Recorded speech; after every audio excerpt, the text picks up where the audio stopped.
Welcome back to my campus. And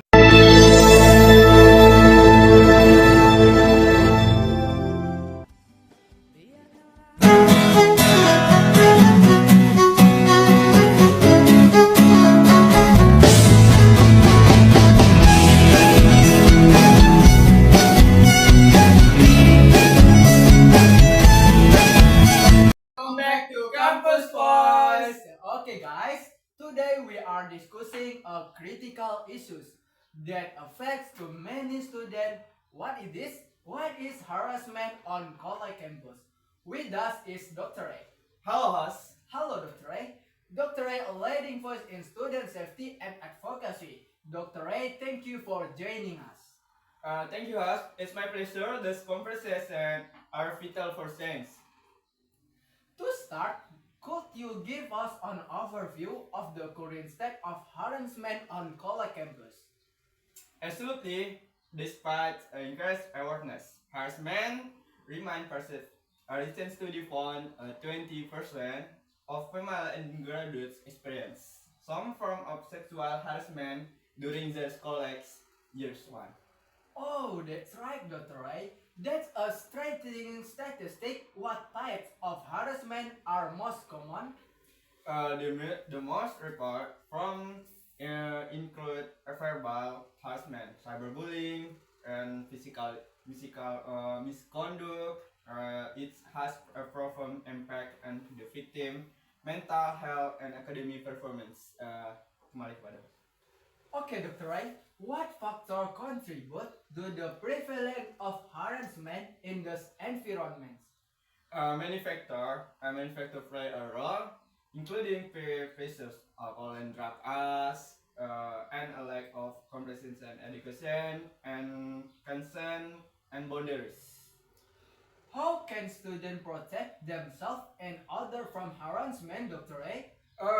Knowledge is power. Students should be educated about their right, the importance of consent, and how to interrupt safely as bystander.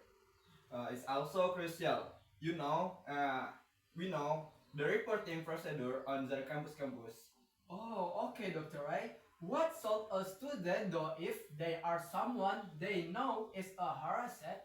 The sole reach out to campus resort mean immediately whatever is counseling.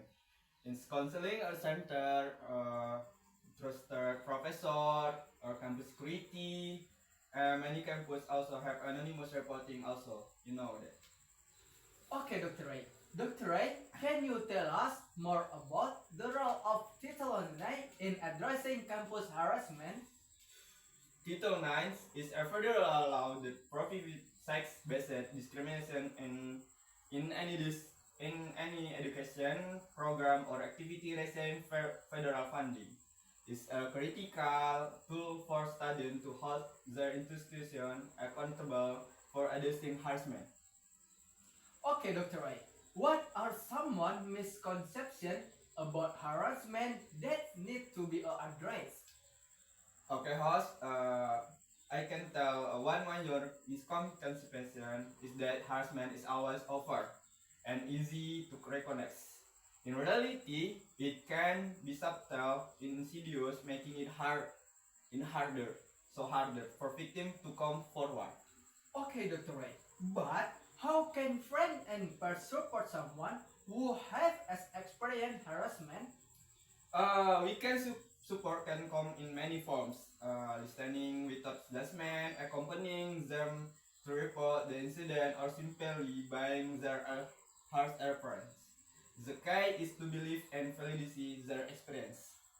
Okay, thank you, Dr. Ray. What steps are colleagues taking to prevent harassment? I can step many institutions are implementing mandatory training program, replacing their police, and increasing the visibility of support service. However, there still much work to be done. Okay, Dr. Ray. Before we wrap up, let me say would you like to leave with our listener? Um, Harassment on campus is not infallibly. It's preventable and is on of us to create a culture to respect and safety. Speak up, support cause other, and demand better from on institution. Okay, Dr. Ray, thank you for sharing your expertise with us. And to our listener, remember, your first major use it to make a difference. Leading voice in student safety and advocacy. Dr. Ray, thank you for joining us. Thank you, Has. It's my pleasure. This conversation are vital for science. To start, could you give us an overview of the current state of harassment on college campus?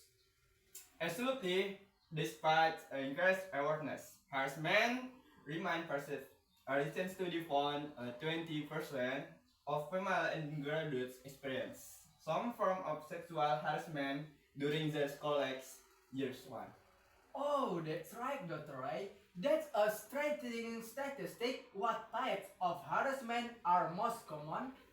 The most report from include verbal harassment, cyberbullying, and physical misconduct. It has a profound impact on the victim, mental health, and academic performance. Kembali kepada. Okay, Dr. Ray, what factor contribute to the prevalence of harassment in those environments? Many factors play a role, including peer pressures, alcohol and drug abuse, and a lack of comprehension and education, and consent and boundaries. How can students protect themselves and others from harassment, Dr. Ray? Knowledge is power. Students should be educated about their right, the importance of consent, and how to interrupt safely as bystander. Is also crucial. We know the reporting procedure on the campus. Oh, okay, Dr. Ray. What should a student do if they are someone they know is a harasser? Their soul reach out to campus resort immediately wherever is counseling. In counseling center, trusted professor, or campus security. Many campus also have anonymous reporting also. You know that. Okay, Dr. Ray. Dr. Ray, can you tell us more about the role of Title IX in addressing campus harassment?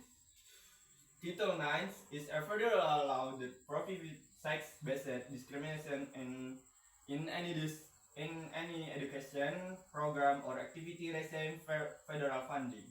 It's a critical tool for students to hold their institution accountable for addressing harassment. Okay, Dr. Ray.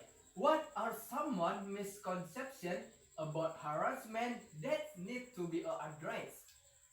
Okay, host. I can tell one major misconception is that harassment is always over and easy to recognize. In reality, it can be subtle, insidious, making it harder for victims to come forward. Okay, Dr. Ray. But how can friends and peers support someone who have experienced harassment?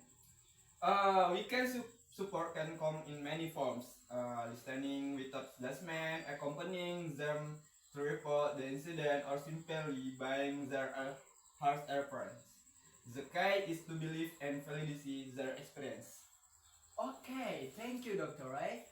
What steps are colleagues taking to prevent harassment?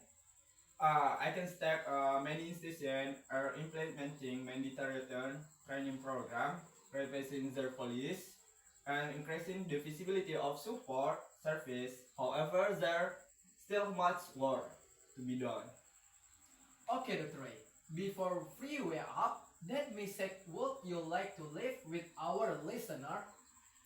Um, Harassment on campus is not infallibility. It's preventable and is on of us to create a culture to respect and safety. Speak up, support cause other, and demand better from on institution. Okay, Dr. Ray. Thank you for sharing your expertise with us. And to our listener, remember, your first major use it to make a difference. Thank you, guys. Thank you guys.